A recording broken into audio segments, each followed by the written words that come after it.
we are recording again. Another cigar and story. Yeah.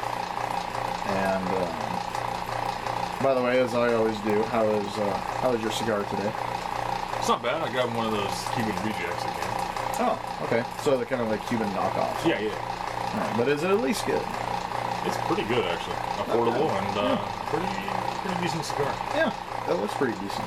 Not bad. Okay. Yeah, you got enough of it there? It's good stuff. All right. Anyways, so you have another story that you'd like to share with people today. I mean, there have been a few people off of your Facebook account that have been asking for a few more videos. Okay. You sharing your stories of your past events and all that kind of shit that Fair. goes on. So, yeah. So you have another story to share with the people today? Yeah. I talked to you and you suggested coming up with another story, and I had a few to choose from. And decided on one from 15 years ago. Okay. So back in the childhood. Yeah, somewhere in there. Okay. In my teens. Uh-huh. And I was with a couple friends, you being one of them. Sure. Yeah. And another friend. What should we call him for the sake of the video? Just to keep the sake of anonymity. Wow. Is that it? Anonymity? Yeah, we'll go with that. Just to keep the sake of keeping him anonymous, let's just call him Jack. Okay. So you and Jack and I were over at my house. Been hanging out for a while. Decided to play a little Nintendo 64. It was popular at the time. Popular now, as far as I'm concerned. But yeah. I think a lot of the old Nintendo systems are still popular in our day. Anyway, we're playing some Nintendo 64. I think we rented a game that evening, and rented Turok 2, Dinosaur Hunter. I don't know if you recall that game. Yeah. It's quality game. Turok, Turok came out with some like updates to that game too. I haven't checked them out, but I probably should. Well, I mean, they have them for PlayStation 3. I mean, they might even have them for Xbox too. Nice. I did not know that. Anyway, I picked that up and decided to give it a whirl. One of the other popular games at the time was GoldenEye, right? Had that 4-player multiplayer that was fantastic. Turok had a similar multiplayer. Anyway, so if I recall, you were just sitting this one out and having a snack. And Jack and I were playing against one another, split screen. Yep. Left and right, I believe. Yep. Which makes it easier because the screens are bigger. Exactly. We go to the top and bottom of the Mario Kart or something. Right. Yeah. Not as good. Anyway, so we're playing a little Turok. And if you recall, multitude of weapons you can have in this game. Absolutely. Okay? Yeah. Everything from a crossbow up to Gatling gun, heat-seeking missiles. Yep. Like there's a wide variety. Yeah, there it is. So at the time, for whatever reason, I was partial to the crossbow. Only traditional. Like I don't need gunpowder. Yep. I think you actually got to start off with a crossbow too. I think so. I think that was the weapon. The generic weapon. Yeah. Anyway, Jack, like many others, was not satisfied with the crossbow. Instead, decided upon whatever weapon he could get, the best weapon, the most firepower, if you will, that he could get. And you'll have to refresh my memory because I know you recall this story. I do. I believe he had the box of 9 heat-seeking missiles. He did. And he was double wielding with a Gatling gun, perhaps. I don't. Is that right? You're close. It was a gun that was called a cerebral bore. And basically, I think that was the heat seeker one that you're thinking of. Oh. Okay. And that was the one that, anytime you shot it and you were within a vicinity in the room, it would like latch on your head and basically just drill your brain out. Okay, and the other one was... And the other one, I think, was like a rocket or a cannon or something. A Or, rocket launcher or something. but it was. But you're right. I mean, in the aspect that these aren't just like your little 9mm pistol or your 22 rifle. I mean, these were weapons of mass destruction. So. Okay. Anyway, so he's double wielding and shooting. You know, we're having it out here and there. And I got out a little bit of the street with my crossbow. More so than maybe any other game that I've played. Turok pays special attention to the head hit. If you were accurate, hit somebody in the face or in the forehead, causes a lot of damage. Yeah. Generally, a one-shot kill. Yeah. Which is pretty realistic. Exactly. So, we're going back and forth, and I'm racking up the kills, and every time I do, Jack's screen goes red. Yeah. Right. Every time he dies. And then it says head hit in capital letters across his screen. So, you know, I still, we're not necessarily super close, but I still know Jack to this day. And Right. he's a normal enough guy. Yeah. And you guys still talk. Yeah. From time to time and all that. Yeah. I wouldn't label him as an angry person. He's pretty average in my opinion. Yep. However, on this particular fateful day, he decided he had enough. And, you know, again, crossbow, head hit, Yeah. head hit. Well, I mean, when it happens so many times. Yeah, it's just... Yeah, and I mean- across the whole screen. Head hit. Enough that, you know, even I was feeling a little bad at the time. I mean, if you recall me as a teenager, You generally wouldn't feel bad I about, was a jack. like about anything, so. Yeah. So I to don't say, yeah. now either, I just fake it well. I didn't even try Right. to fake it. Yeah. Right. So, anyway, we're sitting there, and I was feeling a little bad for him because I don't recall the streak, but it was maybe 20 straight kills. Yeah, it was definitely 15, 20. 15 to 20 At least. straight kills. Yeah, at the very least. And then he gets these two weapons, and he's pretty pleased with himself because he feels like he can do some real damage. Well, yeah, and that's what I remember is that he spent a lot of time looking for these weapons. Yeah.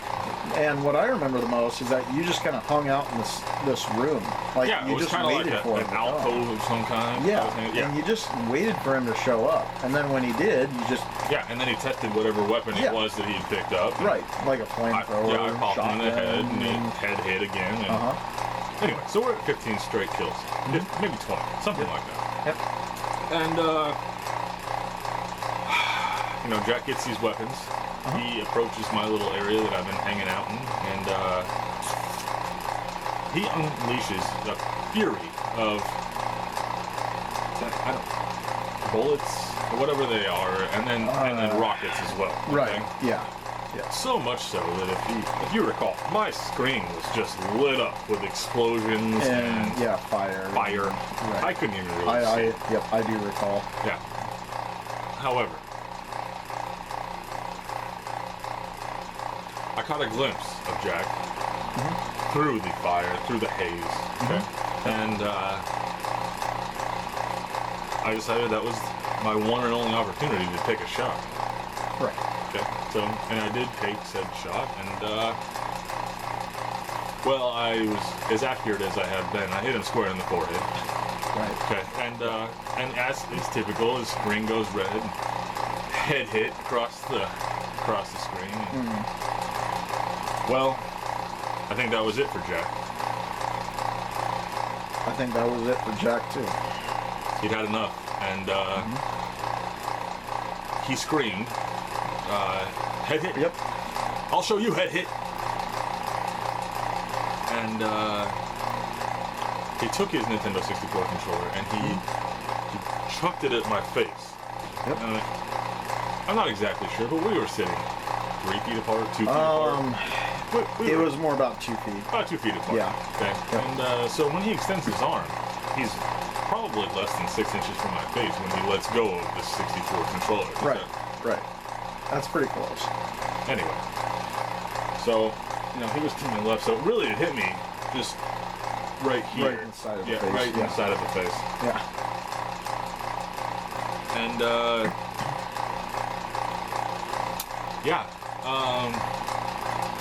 I don't know if you ever taken a 64 controller to the face. Especially at close range. And I was just about to say, a 64 controller, it's not, I don't know what it is. I mean, it's not like your Atari controllers that are like, they have a chip in them, and then it's just a nice fine layer of plastic, and then maybe weighs, what, I an don't ounce know. or two? Something very small. Yeah.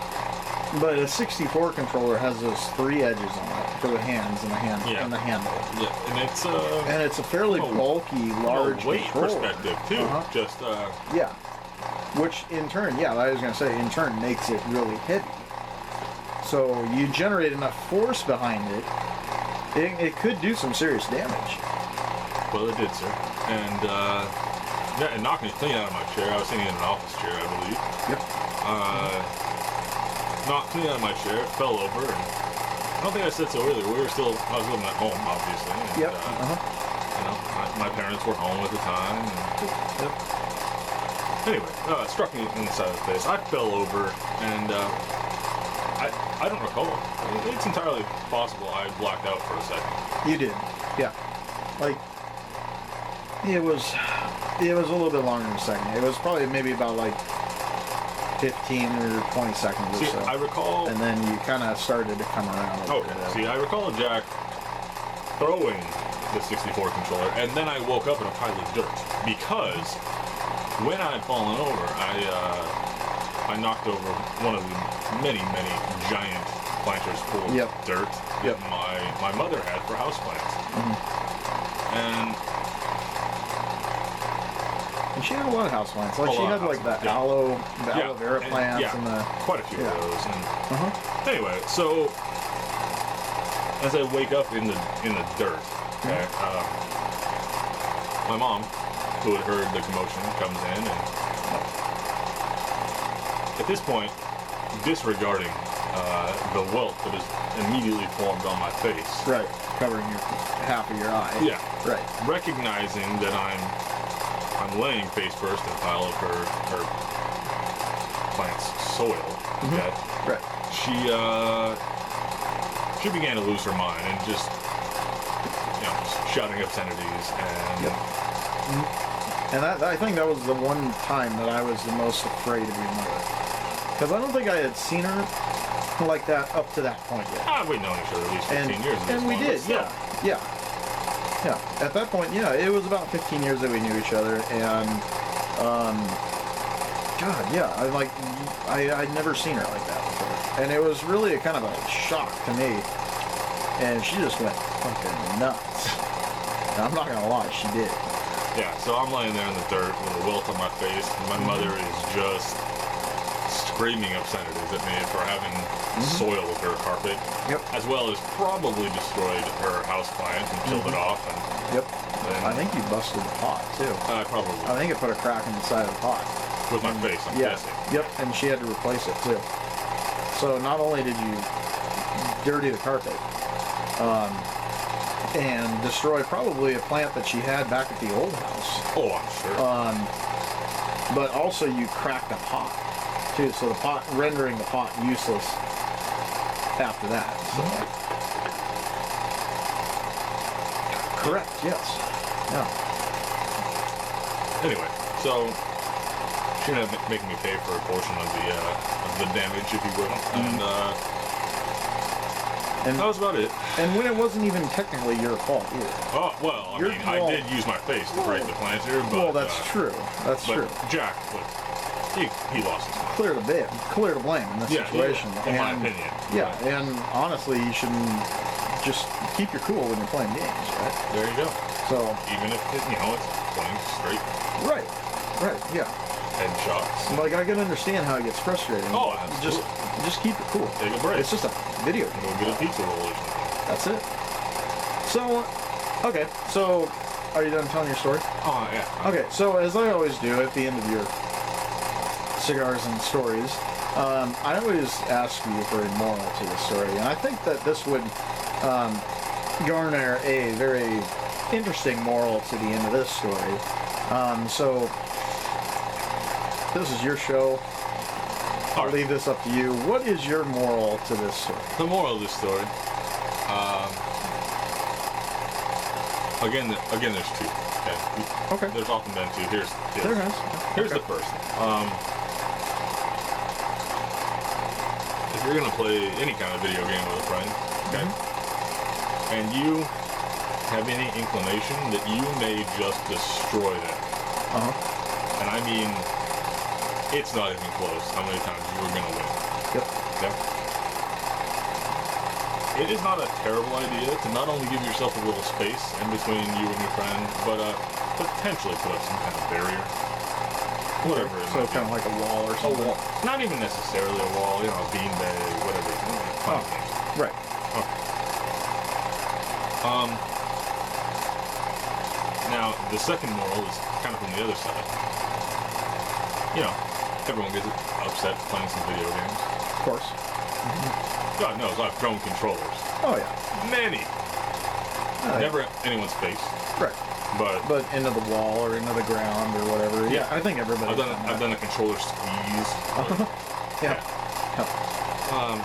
But if you feel yourself getting that upset, potentially, you say, "Excuse me, host, is there any food I might partake in?" And then you go and, you know, again, get yourself a pizza roll. Maybe, I don't know, bag of chips. Whatever it is. Yeah. So basically, just take a break. Take a break. Walk away. Walk away, and then, you know, your host, as it turns out, won't have to wake up with a welt on his face and being screamed at by his mother in a pile of dirt. Sure. All right. Well, those are great morals to that story. I thought so. And that was a fantastic story. I mean, that was a part of our childhood together, and what we went through as well. So, I mean, a lot of viewers don't know, but if they do, I mean, we have been friends for about 30 years now. Oh, something like that. And yeah, I mean, there's a lot of stories and a lot of things that happened in our childhood together that are, you know, looking back on it now, you ask yourself, how in the hell did we even survive that? Many. But yeah, that was a great story, and thank you for sharing. And did you drop your hash? I did, but actually after you did. Well, that's true. Anyway. All right, but anyways, fantastic story. Thank you. I'm gonna add one more thing before you shut her off here, okay? Yeah. I neglected to mention what you were doing during this process. That's true. Yeah. You got yourself a snack too. Yeah. And keeping in mind the 30-year friendship at this point. Yeah. Well, 15-year at that point. Yeah. And you know, you were watching the Turok game, and you thought it was pretty funny when I was just destroying Jack at this game. Yep. However, when Jack decided he was going to huck a controller at my face,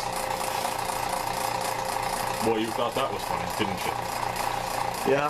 You were laughing pretty hard. I am not gonna lie. I think I almost pissed my pants laughing so hard. And not only that, but after I woke up in the dirt, the only thing I remember besides my mother just screaming at me was your laughter in the background. It's all a blur, but that's pretty clear. I think honestly that was me running to the bathroom laughing because I think I did piss myself at that point. You know what? You're an asshole. I know. That's all I got. Okay. All right. Well, that was a fantastic story. Thank you for telling it. Hope you enjoy the rest of your cigar and have a nice day. You too. Thank you. Thank you. I will.